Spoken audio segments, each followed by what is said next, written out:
Plastic bags seem to be one of the most hated things on the planet.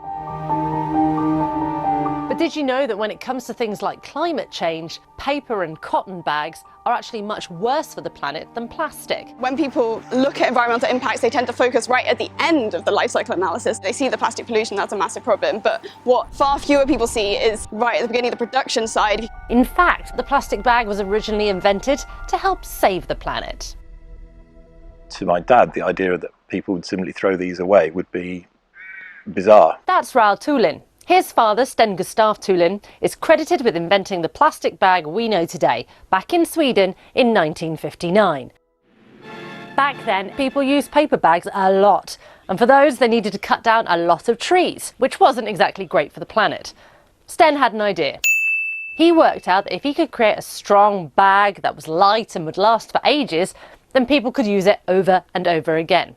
And that would mean fewer trees being chopped down, which would be better for the environment. It was very much an improvement on what there was before. He always carried one in his pocket, folded up. You know, what we're all being encouraged to do today, which is to take your own bags to the shop. He was doing back in the 70s and 80s, just naturally because, well, why wouldn't you? Problem is, these bags were so convenient that we humans, we got lazy. We just throw them away after we were done with them. Plastic bags weren't single-use, but they became single-use. And it's one of the reasons we have this plastic pollution problem today. A lot of countries now charge you for a plastic bag, the idea being that you won't want one if you have to pay for it. And in some countries they've banned these bags altogether. So a lot of us are ditching plastic and we're using paper and cotton bags more instead. But those bags aren't exactly saints. A paper carrier bag, they use more energy, they use a lot of water to produce, and they're heavier as well. So depending on where they're made, there's an extra environmental impact of transporting them to the shops. Cotton bags are even worse. Cotton uses a lot of water and it is quite an intensive crop to produce.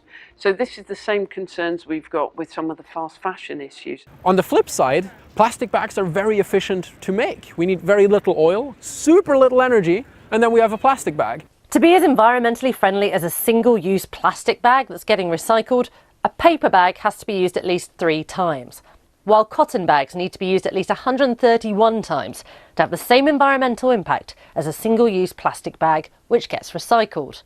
It makes it hard to know, well, what bag should I be using if I don't want to kill the planet? The answer is to just use a bag you already own and keep using it again and again and again. And when it breaks, mend it or recycle it.